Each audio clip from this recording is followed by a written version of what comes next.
keluarga juga tidak meyakini kalau Dr. Sunardi ini terjerat terorisme, mengingat beliau itu dalam kesehariannya tidak dalam pelarian, juga melakukan aktivitas medis di klinik.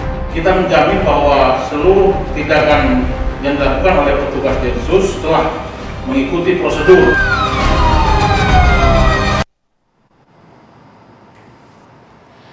Selamat malam pemirsa, senang sekali saya Dwi Anggia kembali hadir ke hadapan Anda di Dua Sisi malam hari ini. Pemirsa, mungkin Anda sudah mengikuti informasi mengenai penembakan atau aksi Densus 88 anti teror yang melakukan tindakan tegas dan terukur menembak mati tersangka teroris Dr. Sunardi di Sukoharjo, Jawa Tengah. Ini menuai perhatian publik dan juga menuai pro dan kontra. Pihak aparat menyatakan Dr. Sunardi terpaksa ditembak karena melakukan perlawanan yang bisa mencelakai atau membahayakan petugas serta masyarakat yang ada di sekitar lokasi saat itu. Dan seperti yang kita tahu, setiap kali ada tindakan penembakan ataupun penembakan dilakukan oleh Densus yang berujung pada matinya tersangka atau terduga pelaku teror ini di lapangan pasti akan menuai kontroversi. Dan kali ini pun juga demikian, hingga akhirnya berujung pemanggilan Densus 88 ke Komnas HAM untuk memberikan sejumlah klarifikasi, baik itu dugaan adanya pelanggaran HAM dan lain-lain. Dan malam ini Dua Sisi juga akan menggali sejauh mana keterlibatan Dr. Sunardi dalam jaringan teroris Jamaah Islamiyah. Selengkapnya akan kami hadirkan usai tayangan berikut ini.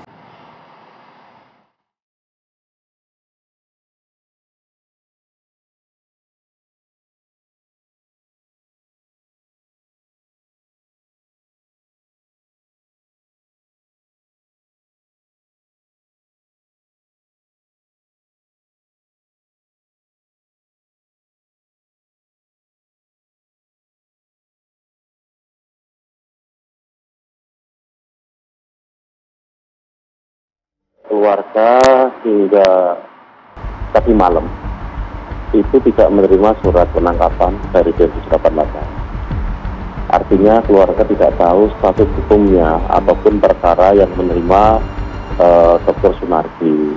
Kita menjamin bahwa seluruh tindakan yang dilakukan oleh petugas Densus telah mengikuti prosedur yang dilatihkan, di drill terhadap mereka.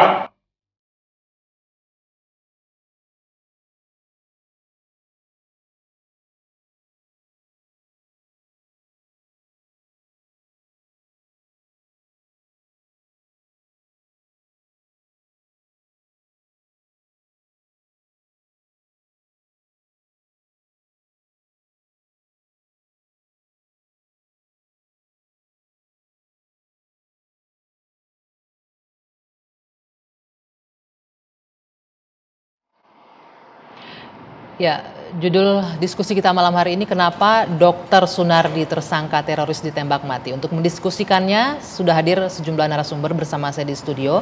Sudah ada Pak Irjen Pol Purnawirawan Beni Mamoto dari Kompolnas. Selamat malam Pak Beni. Boleh digunakan mic-nya nanti Pak ya. Kemudian ada Bung Mustafa Narawardaya, pegiat media sosial. Selamat malam Bung Mustafa. Waalaikumsalam warahmatullahi wabarakatuh. Dan juga bergabung secara virtual malam hari ini bersama kita ada Brigjen Pol Ahmad Ramadan, Karopenmas Divhumas Polri yang sudah bergabung juga. Selamat malam Pak Ramadan. Selamat malam. Assalamualaikum warahmatullahi wabarakatuh. Waalaikumsalam warahmatullahi wabarakatuh. Dan juga ada Pak Endro Sudarsono dari tim advokasi The Islamic Study and Action Center. Selamat malam Pak Endro. Selamat malam, Assalamualaikum. Ya.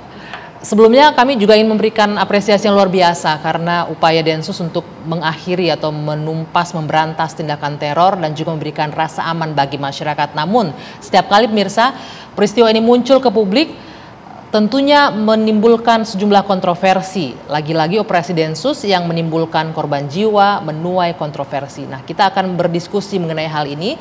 Pertama kali saya ingin ke Pak Ramadan terlebih dahulu. Pak Ramadan, mungkin bisa dijelaskan kronologis apa sesungguhnya yang terjadi hingga berujung pada dilakukannya tindakan tegas terukur menembak mati tersangka teroris Dr. Sunardi di Sukoharjo.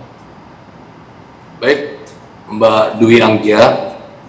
Sebelumnya tentu sebagai insan manusia kami menyampaikan duka cita yang mendalam atas wafatnya Dr. Su karena peristiwa penegakan hukum yang dilakukan oleh Densus 88 terhadap beliau. Semoga beliau husnul khotimah. Baik, kami akan menyampaikan, sebelum kronologis tentunya kami menyampaikan bahwa sebelum dilakukan penegakan hukum, Densus 88 telah melakukan gelar perkara. Gelar perkara menetapkan saudara SU adalah tersangka. Nah, dalam proses penegakan hukum tersebut, yang kronologisnya di tanggal 9 Maret di 2022, di mana dilakukan proses penangkapan.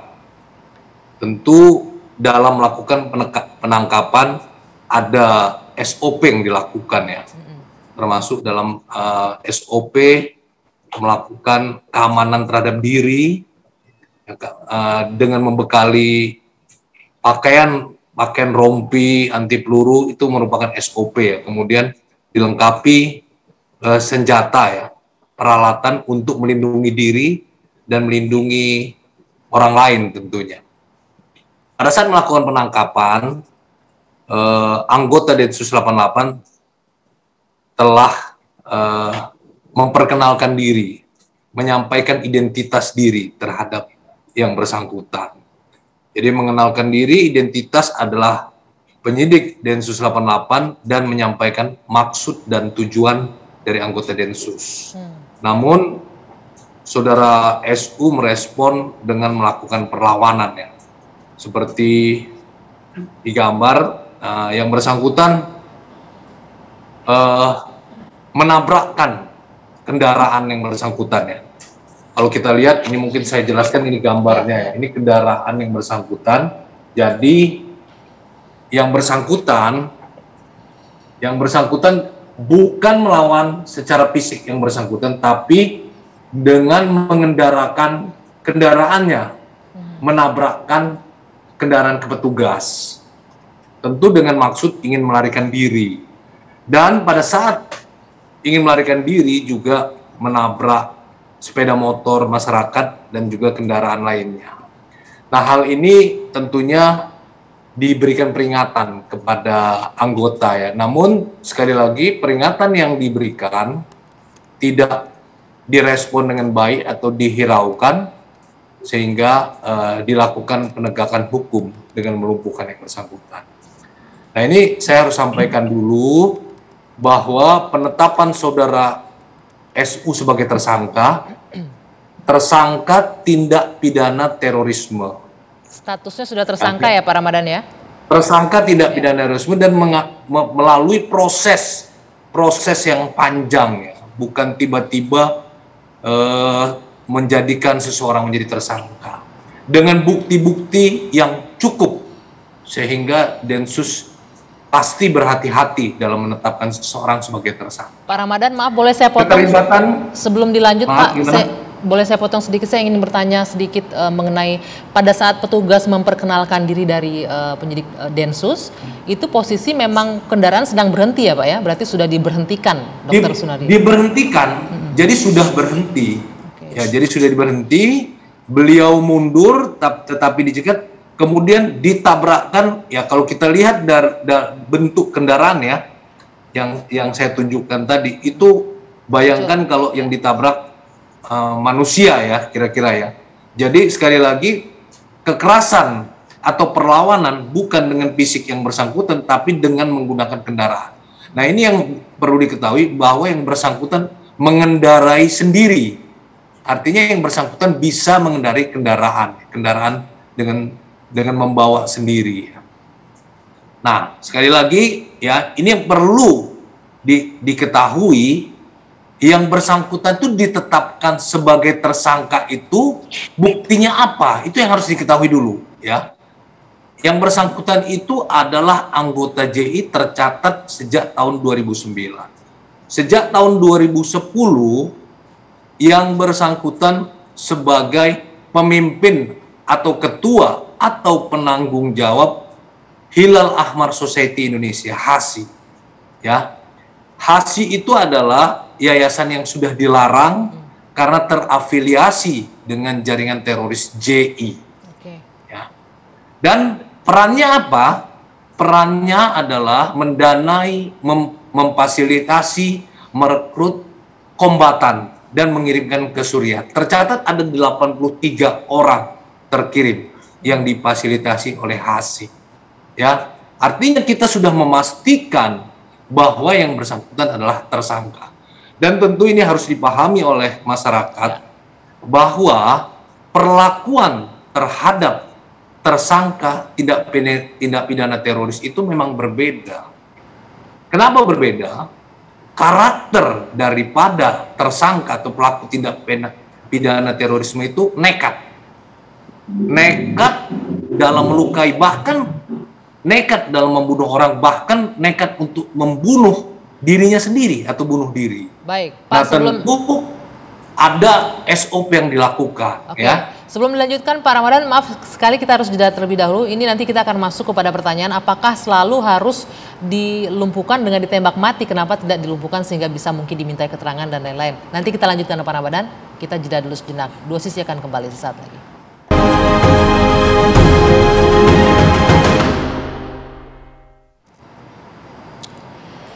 Saya lanjutkan kembali Dua Sisi ke Pak Ahmad Ramadan. Pak Ramadan, ini yang menjadi pertanyaan publik yang juga kita lihat di sosial media juga banyak pertanyaan-tanya bahwa mengapa untuk upaya penangkapan ini kenapa tidak dilumpuhkan saja? Kenapa harus dengan tembak mati terhadap pelaku atau terduga tersangka teroris ini? Ya, pertanyaannya bagus, Mbak. Jadi saya jawab ya, bahwa anggota Densus atau penyidik Densus tidak harus melakukan penegakan hukum dengan melakukan penembakan. Tindakan itu dilakukan tentu sesuai dengan aturan, ya. Sesuai dengan KUHP, sesuai dengan KUHAP, sesuai dengan Undang-Undang Kepolisian dan Peraturan Kapolri. Ya. Juga itu dilakukan dalam rangka melindungi, ya, melindungi masyarakat dan melindungi petugas. Tindakan yang dilakukan ketika seseorang yang dilumpuhkan tersebut sudah membahayakan, ini katanya sudah membahayakan dan dapat mengancam keselamatan jiwa petugas maupun masyarakat. Tindakan yang dilakukan oleh tersangka dengan menabrakkan mobilnya ke kendaraan lain juga membuat jejak yang telah diketahui bahwa di bak mobil double cabin ada anggota dan kendaraan yang ditabrak itu sudah dapat mengancam jiwa dan mengancam jiwa petugas dan masyarakat. Tentu ketika ada kooperatif dari tersangka yang ditangkap, tentu tidak akan dilakukan tindakan tegas dan terukur. Sebagai catatan, di 2 minggu terakhir, Densus 88 telah melakukan, selain Saudara SU, sudah melakukan penangkapan terhadap 20 tersangka teroris. 6 di Lampung, 5 di NTB, 5 di Tangerang, dan terakhir 4 di Batam. Semuanya dilakukan secara kooperatif. Artinya menunjukkan bahwa Densus 88 dapat melakukan penangkapan dengan baik ketika tidak ada perlawanan dari tersangka yang akan ditangkap. Oke, baik. Terima kasih, Pak. Sebelum kita lanjutkan, saya mau ke Pak Endro terlebih dahulu. Pak Endro, ya selaku yang mewakili juga pihak keluarga dari tersangka teroris ini, tadi disebutkan oleh Pak Karopenmas bahwa sudah berstatus sebagai tersangka. Pihak keluarga pernah menerima informasi terkait status dari Dr. Sunardi nggak sebelumnya? Sebelum dilakukan upaya penangkapan? Ya, jadi informasi yang kami dapatkan dari keluarga bahwa keluarga hanya mendapat surat sertifikat kematian dari rumah sakit pada saat penjemputan di jenazah di Rumah Sakit Bayangkara. Terkait dengan surat-surat sebelumnya tidak disampaikan ke kami, termasuk apakah Bapak itu terlibat di dalam kasus terorisme hingga status hukumnya apa, tidak disampaikan kepada keluarga, termasuk tidak adanya surat penangkapan. Oke, Anda memiliki informasi nggak ketika malam akan ditangkap itu yang bersangkutan sedang menuju kemana? Apakah dari rumah atau kemana, hendak kemana, atau memang ada upaya untuk melarikan diri dari penangkapan yang dilakukan oleh Densus? Informasi ya, jadi dari keluarga.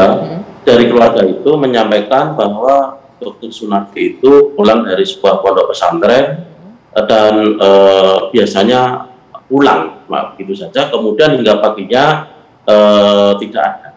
Disampaikan, kemudian dikonfirmasi ke kepolisian bahwa ada penangkapan hingga Dr. Sunardi itu kemudian meninggal dunia, dan saat itu juga diminta untuk mengambil jenazah. Respon keluarga bagaimana Pak Endro? Mendapatkan informasi bahwa Dr. Sunardi sudah berstatus sebagai tersangka teroris. Ya, jadi untuk keluarga tidak meyakini kalau Dr. Sunardi itu terlibat di dalam kasus terorisme, karena memang tidak ada informasi secara resmi dari pihak kepolisian, apakah dalam media, apakah di dalam surat resmi yang disampaikan kepada masyarakat ataupun kepada keluarga, sehingga dari keluarga belum tahu kalau Dr. Sunardi itu kemudian terlibat di dalam terorisme. Oke, saya ke Pak Beni Mamoto. Pak Beni, Anda juga yang sudah pasti punya banyak pengalaman terkait dengan hal ini ya. Kalau kita melihat upaya pihak kepolisian melakukan penangkapan di luar ya, di luar di jalanan begitu kita lihat. Tadi Pak Ahmad Ramadan menyebutkan bahwa untuk menghindari terjadinya hal-hal yang membahayakan baik itu aparat atau masyarakat harus dilumpuhkan. Pertanyaannya mungkin banyak juga orang yang menanya kenapa tidak dilakukan penangkapan di rumah yang mungkin mengurangi potensi membahayakan orang lain dan masyarakat di luar sana begitu. Perlu kami sampaikan, dengan terjadinya peristiwa ini tentunya kami dari Kompolnas, karena melihat kasus ini termasuk kategori kasus menonjol, maka langkah kami langsung mengundang via Densus untuk presentasi bagaimana penanganan kasusnya, penyidikannya, kemudian bagaimana proses penangkapannya. Setelah kami menerima penjelasan secara detail, maka kami putuskan untuk turun ke lapangan untuk melihat langsung kondisi. Oleh sebab itu, ketika kami melihat TKP, kami lakukan pada jam saat kejadian. Untuk kami bisa tahu lalu lintas suasananya bagaimana, kemudian apakah banyak penduduk, saksi dan sebagainya, itu kami lakukan. Setelah lengkap baru kami mendengar keterangan dari 6 orang saksi warga, termasuk tetangganya, termasuk mereka yang ditabrak mobilnya, ditabrak motornya, kemudian yang rumahnya ditabrak pagarnya. Nah, kami juga mendengar keterangan dari anggota yang 2 orang di atas bak kabin itu, kemudian juga anggota lain yang ikut membuntuti yang bersangkutan. Kami sempat tanya, pertimbangan apa penangkapan dilakukan di jalan? Nah, pertimbangannya diantaranya adalah dia sudah tahu akan ditangkap karena H-1 kan bendaharanya sudah ditangkap. Nah, kalau ditangkap di rumah ini kan pertimbangannya, kalau dia sembunyi di rumah ya ditangkap di rumah. Kalau dia keluar diambil di tempat yang kondisinya paling lemah lah. Dalam artian begini, seandainya yang bersangkutan tidak nekat seperti itu, dengan dihadang saja, kemudian aparat menyampaikan saya polisi, maka ya yang bersangkutan tinggal menyerah saja, tapi ternyata kan malah nekat. Nah, dari diskusi kami dengan para petugas di lapangan disampaikan bahwa kalau ditangkap di rumah Pak, itu ada trauma buat anak istri. Kemudian juga kita yakin dia sudah siap-siap dengan cara apapun di rumah, kita nggak tahu apakah ada senjata, apakah dia akan melakukan upaya yang lebih nekat, nanti korban justru akan terjadi di pihak keluarga. Nah, jadi dari runutan yang kami lakukan sejak start awal, terlihat bahwa yang bersangkutan memang melawan dan nekat. Sudah dihadang, dia mundur, anggota diserempet, dia kabur, kemudian dikejar, nabrak. kasih tembakan peringatan, tetap jalan, nabrak lagi, kasih tembakan peringatan.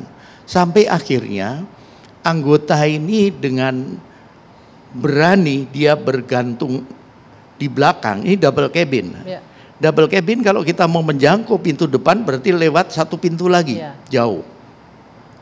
Anggota berhasil menembak dari samping sehingga kena tangan di sini, kena lengan di sini. Dan tidak ada tembakan ke kepala. Padahal kalau mau dari belakang pasti langsung kena kepala. Berarti itu upaya untuk pelumpuhan sudah dilakukan ya? Sudah dilakukan. Kemudian satu kena di punggung atas, satu di pinggang. Dari hasil rekonstruksi arah tembakan, terlihat bahwa tidak ada sasaran tembak yang fatal ke kepala, ke bagian badan, jantung dan sebagainya. Nah, kami tanya bagaimana proses sampai dengan nabrak. Jadi ketika anggota ini ada di bak belakang, sudah pegangan, mobil ini kencang tanpa mengerem karena tidak ada bekas rem di tanah, menabrak pagar beton itu, sehingga dua anggota ini terlempar, sempat pingsan. Nah, yang bersangkutan, menurut anggota, dia langsung lemes. Jadi dugaan kematian itu justru karena menabrak yang begitu keras itu. Bukan karena penembakannya. Karena arah tembakannya sudah jelas, tidak ada yang mematikan. Tidak ada yang ke kepala, tidak ada yang ke jantung. Adanya dua di tangan, kemudian di atas dan di pinggang. Dan tembakan itu tidak tembus karena apa? Sudah melalui kaca. Oke. Baik, nanti kita akan lanjutkan lagi Pak Beni, kita harus jeda sejenak. Saya juga ingin minta pendapat dari Bung Nara melihat peristiwa ini yang kembali berulang, yang menuai pro dan kontra dari masyarakat. Usai jeda, dua sisi akan kembali sesaat lagi.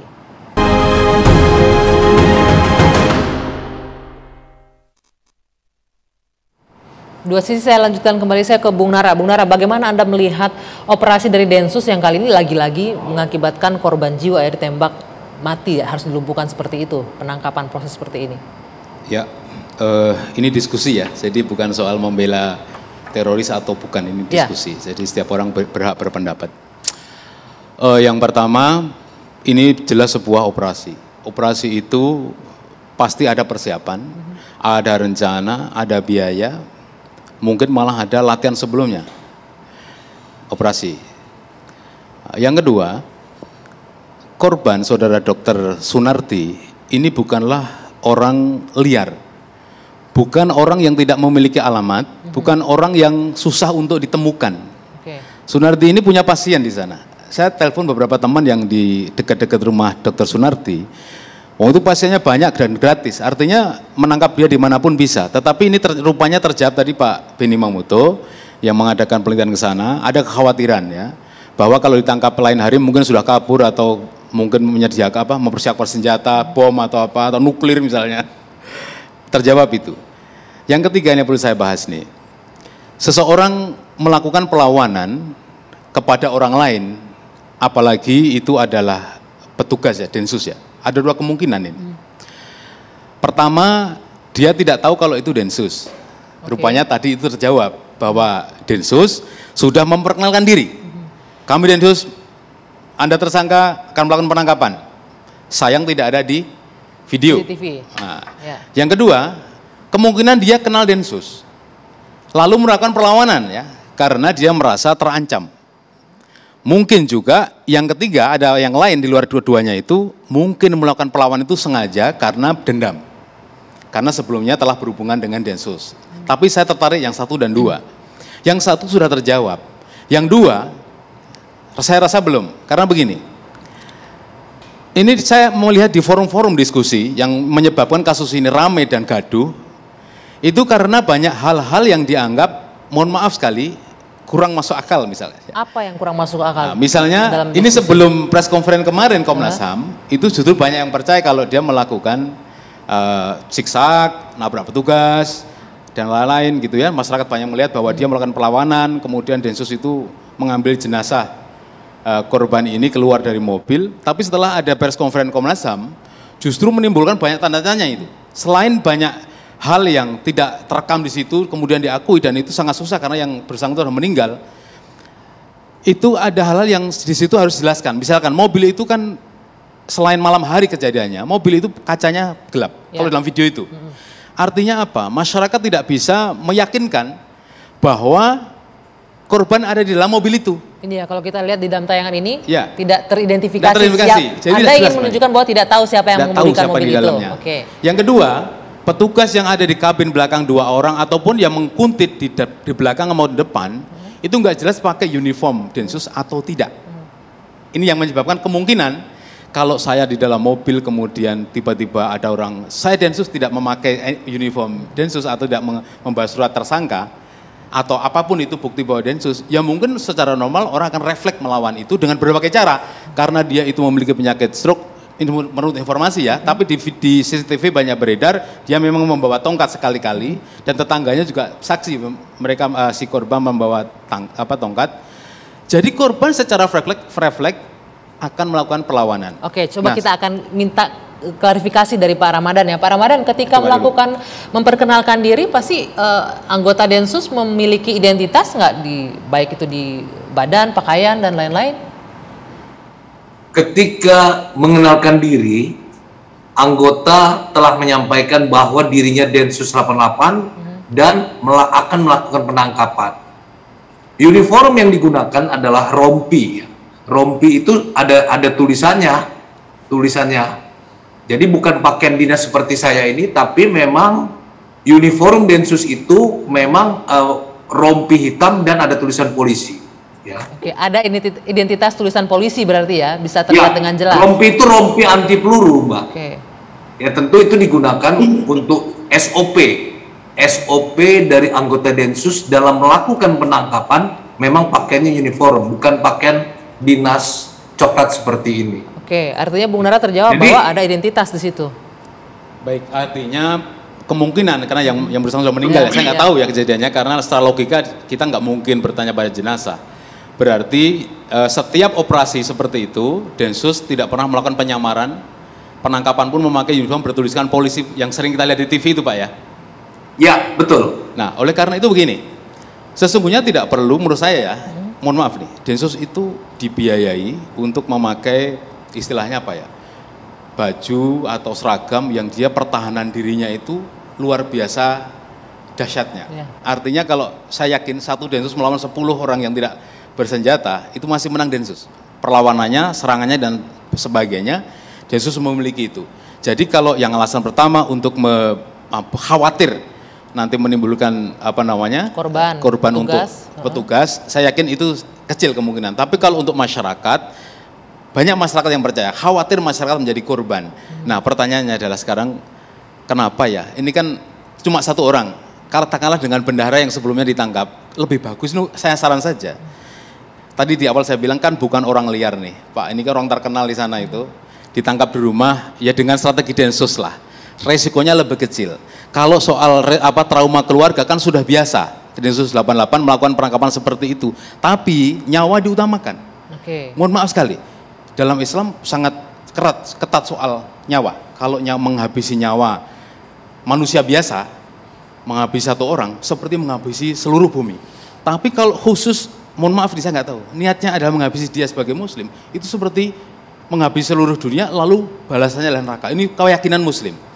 Jadi menurut saya sudah jelaskan statusnya sebagai tersangka teroris di sini ya, bukan tapi kan status tersangka ini kita tahu kan baru setelah meninggal. Tentu ada alasannya, kalau disampaikan sebelumnya dia akan kabur, tentu itu saya tebak ya. Tetapi kalau penangkapannya di rumah dengan segala risiko lebih kecil menurut saya, karena yang ditangkap kan ada penyamaran, ada mapping, ada penyamaran dulu ya, mengetahui bahwa dia juga nggak sehat-sehat aman, umurnya sudah tua juga. Saya kira lebih mudah di rumah dan tidak tanpa risikonya lebih kecil dibanding di jalan, maka inilah yang membuat gaduh di masyarakat. Boleh ditanggapi Pak Ramadan, kenapa tidak dilakukan di rumah, risiko lebih kecil ya, untuk trauma bisa dilakukan healing nantinya ya? Ya, tadi sebenarnya sudah dijelaskan oleh Pak Benny Mamoto ya. Pertama masalah traumatik ya di depan keluarga, kemudian juga sanksi sosial ya yang akan diterima para pelaku terorisme, sehingga memang hal-hal itu kita upayakan tidak di sana. Dan juga kita akan menghindari penangkapan seperti di tempat praktek dokter, kemudian juga misalnya di tempat ibadah. Nah, tentu tempat-tempat yang paling baik ya, yang paling tepat digunakan adalah di jalan. Itu sudah melalui pertimbangan yang matang ya.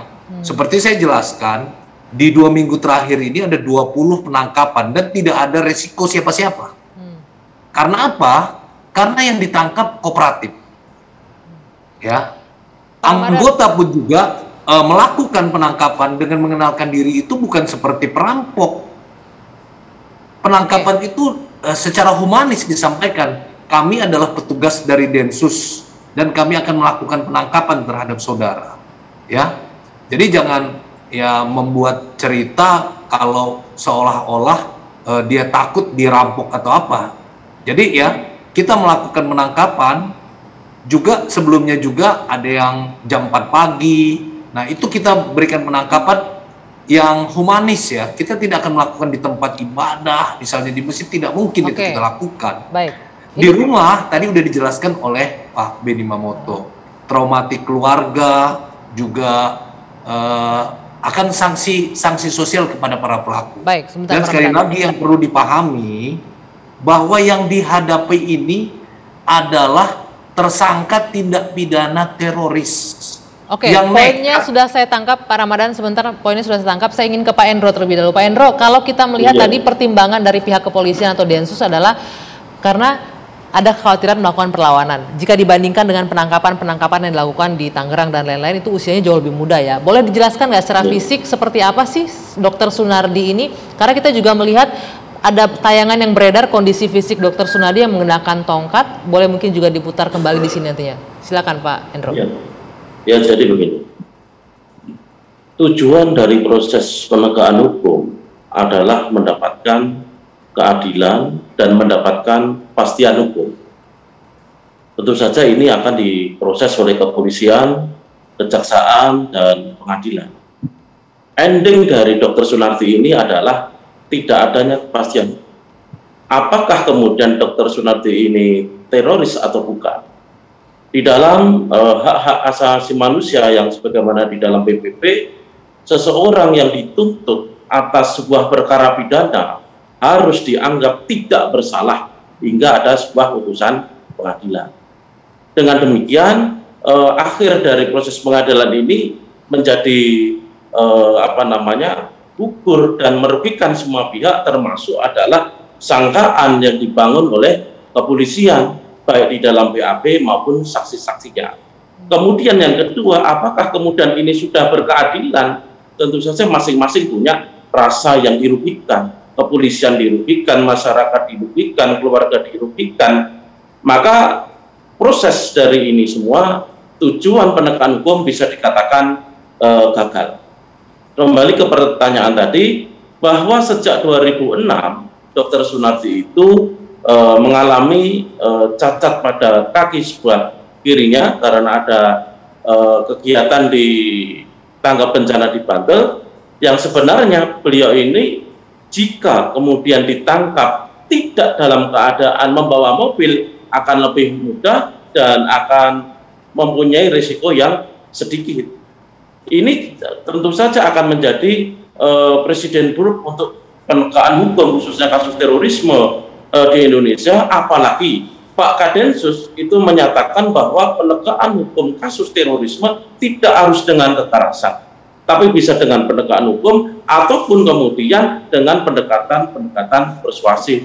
Ini sebagaimana amanah di dalam undang-undang terorisme. Antara memerangi terorisme dan memerangi teroris itu tentu saja berbeda.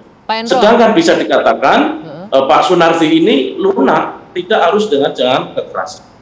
Oke Pak Endro, tapi ternyata tadi Anda menyebutkan harusnya tanpa kendaraan itu posisinya lebih lemah begitu ya untuk dilakukan penangkapan. Tapi ternyata polisi punya pertimbangan lain tadi kalau kita lihat justru posisi terlemahnya di luar rumah tadi Pak Benny Mamoto menyebutkan ya. Nah bagaimana ini dua hal yang bertolak belakang, nanti akan kita lanjutkan kembali diskusi ini usai jeda sesaat lagi.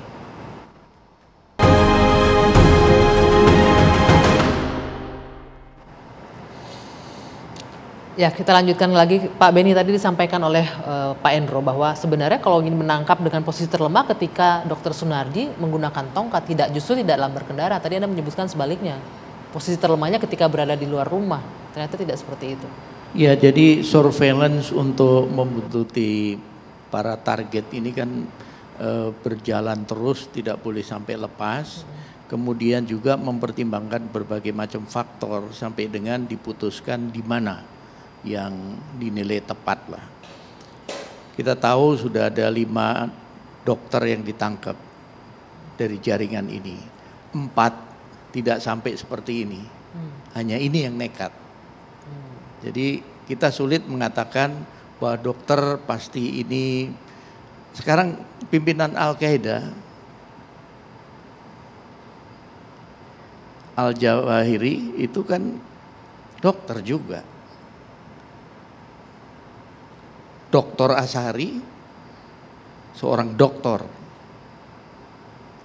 Ketika ditangkap dia ngelawan. Jangan artinya begini, kita susah melihat profesi orang kemudian mengkaitkan dengan masalah aksi teror ini yang menjadi alasan pemaaf atau menjadi alasan yang nggak mungkin lah. Kita bisa salah duga nantinya. Karena kita harus membaca bagaimana proses rekrutmen jaringan ini. Kalau buku Intisari Tamkin itu dibaca, punya mereka, strateginya memang mereka merekrut semua lapisan, semua elemen. Di dunia pendidikan masuk, di dunia kesehatan masuk, kemudian di IT masuk, komunikasi masuk, logistik, transportasi, semua mereka masuk. Dan yang terbaru ditangkap di Tangerang itu ASN juga. Iya, jadi sekali lagi menyikapi masalah terorisme ini kalau kita melihat dari perspektif jaringan, bagaimana mereka merekrut jaringan, bagaimana strategi mereka, kita akan menjadi lebih waspada dan tahu. Tetapi kalau lihat dari sisi luar, dari kacamata profesi yang normal saja memang sulit. Kan sering orang terkaget-kaget, masa sih? Walaupun nih Pak Beni dan juga Pak Ramadan ini mewakili pertanyaan publik yang sampai sekarang adalah kan secara kondisi fisik, kalau kita lihat Dr. Sunardi itu kan jalan tidak sempurna ya menggunakan tongkat. Apakah memang ada rasa kekhawatiran sebegitu besar Pak Ramadan jika melakukan penangkapan di rumah karena melihat kondisi yang bersangkutan untuk melawan itu dipertanyakan, selain berbicara soal trauma, menyebabkan trauma pada keluarga ya Pak? Ya, sekali lagi saya menjelaskan arahan dari Kadensus kepada petugas yang melakukan penegakan hukum agar tidak melakukan di rumah, ya. Juga tidak melakukan di tempat ibadah, juga di tempat-tempat kayak di rumah sakit. Nah, posisi yang bersangkutan ini sebagai dokter tentu bekerja katakanlah di rumah sakit atau tempat praktek, dan juga yang bersangkutan sering menggunakan kendaraan ambulan, ya berkali-kali ya pada saat ingin dilakukan penangkapan yang bersangkutan menggunakan kendaraan ambulan, itu juga dihindari.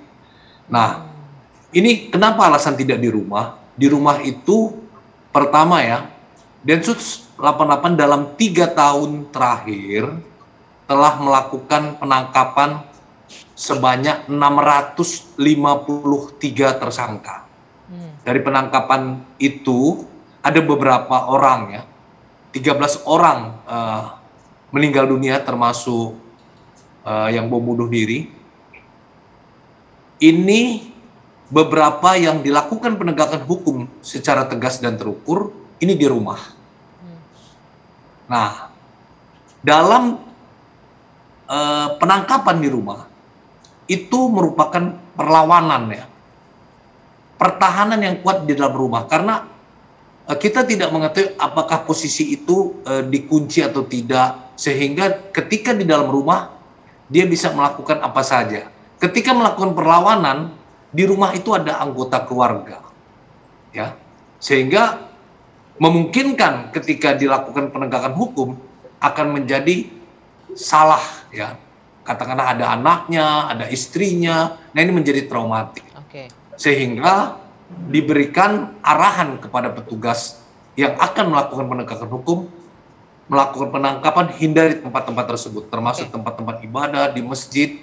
Nah, hal yang paling pas adalah penangkapan di jalan. Baik. Dan tentu tindakan penegakan hukum secara tegas dan terukur itu tidak akan terjadi, tidak dilakukan bila tersangka tindak pidana teroris ini kooperatif. Tidak seperti melakukan saya perlawanan, contohkan, kalau ya. tidak melakukan perlawanan, tidak menimbulkan ancaman ya. Sekali lagi tindakan yang dilakukan ini untuk melindungi masyarakat dan petugas ya. Oke. Kalau Baik. tidak dilakukan penegakan hukum akan membahayakan keselamatan jiwa orang lain. Baik, Pak Sehingga Ramadan. tindakan itulah dilakukan. Baik, sebelum kita lanjutkan diskusi, saya ingin menampilkan ini bagaimana pernyataan dari pihak keluarga Dr. Sunardi. Kita akan saksikan bersama-sama. Assalamualaikum warahmatullahi wabarakatuh. Kami dari keluarga Dr. Sunardi, insya Allah ikhlas dan ridho menerima qada dan takdirnya Allah Subhanahu Wa Taala. Insya Allah kematian beliau merupakan yang terbaik dan husnul khotimah. Selanjutnya, kami dari pihak keluarga, kami tidak akan menuntut dan menyalahkan pihak manapun. Kami juga berharap untuk urusan terkait Hilal Ahmar, kami berharap untuk ditutup dan tidak dikait-kaitkan oleh terorisme atau apapun itu. Karena itu adalah amal solih Bapak kami. Dalam apa? Dalam kemanusiaan. Saya Ibrahim, mewakili seluruh keluarga besar Dr. Sunardi Bapak kami. Demikian, wassalamualaikum warahmatullahi wabarakatuh. Ya, itu pernyataan dari putra dari almarhum Dr. Sunardi. Saya ingin ke Pak Endro. Pak Endro, ini berarti pihak keluarga sudah final tidak akan melakukan tuntutan apapun terkait dengan penembakan terhadap Dr. Sunardi ya Pak, dalam penangkapan teroris ini? Iya, untuk keluarga menyampaikan kepada kami bahwa mencukupkan atas kematian meninggalnya bapaknya, dan itu menjadi pilihan terbaik untuk keluarganya. Walaupun kami menyampaikan kepada keluarga bahwa keinginan kami untuk menyampaikan terkait dengan kebesaran Bapak ataupun advokasi hingga edukasi kepada masyarakat agar kasus-kasus semacam ini sebagaimana Pak Dr. Sunardi ataupun Siono itu bisa diakhiri.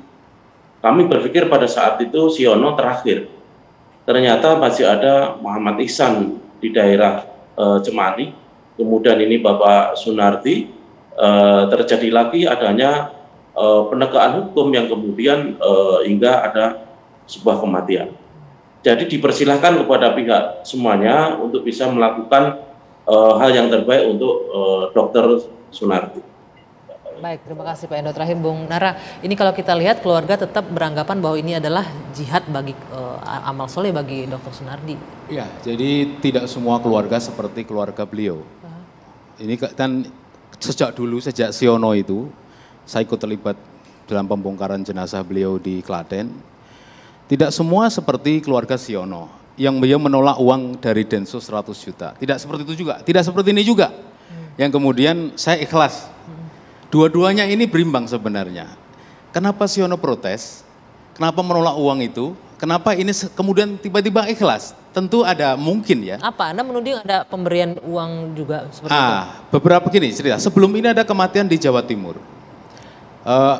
Mohon maaf, aparat tidak hanya mengantarkan jenazah saja, tapi kemudian menyediakan tim untuk penguburan sekalian. Jadi suaminya meninggal di Jakarta, dibawa terbang ke Jawa Timur, lalu istrinya diberitahu oleh aparat, sudahlah ini kan sudah berhari-hari kalau nggak segera dikuburkan. Akhirnya keluarga ikhlas. Ini ada yang ingin Anda sampaikan di sini apa? Jadi ada upaya apa? Ada faktor eksternal dan internal yang membuat keluarga itu kemudian berbeda sikap. Kalau keluarga Siono sama-sama keluarga ikhwan katakanlah ya.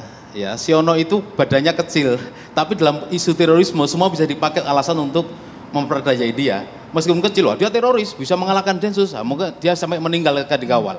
Nah, dalam isu ini, ya bukan isu, istilahnya dalam fenomena ini, sesuatu kasus kalau sudah tersentuh oleh, mohon maaf, intelijen, itu pasti banyak yang tadi Pak Beni Mamoto mengatakan kalau memandang dengan kacamata normal, ya tidak seperti ini. Sama saja ketika sebuah kasus itu banyak kejanggalan, ya tentu cara melihatnya juga berbeda. Seperti masyarakat sekarang udah pandai sekali, sehingga mohon maaf ini soal distrust saja menurut saya Pak Beni, soal distrust. Jadi ketidakpercayaan masyarakat terhadap cara ya yang dilakukan oleh aparat terhadap penduduk. Jadi bukan soal Sunardinya, jangan sampai terjadi pada keluarga yang lain, karena semua tidak bisa sabar seperti keluarga Sunardi, tapi juga bisa se emosi keluarga Siono yang sampai menggugat minta keadilan dan sebagainya. Sudah ditangkap, ini masalah trust ya, tapi tadi sudah berpanjang lebar Pak Ramadan juga menyampaikan apa yang terjadi dan kronologisnya, kenapa argumentasinya sudah dijelaskan. Baik, tapi sayang sekali waktu kita sudah habis. Saya ucapkan terima kasih untuk Pak Karopenmas, Pak Ahmad Ramadan, terima kasih, Pak Endro terima kasih, Pak Beni Mamoto terima kasih, Bung Nara terima kasih. Apapun itu, kita tetap mendukung upaya negara untuk setuntas mungkin menghabisi aksi atau tindakan teroris untuk berikan rasa aman bagi masyarakat tentunya. Saya Dwi Anggia, saya akhiri Dua Sisi malam ini. Selamat malam, sampai jumpa pekan depan.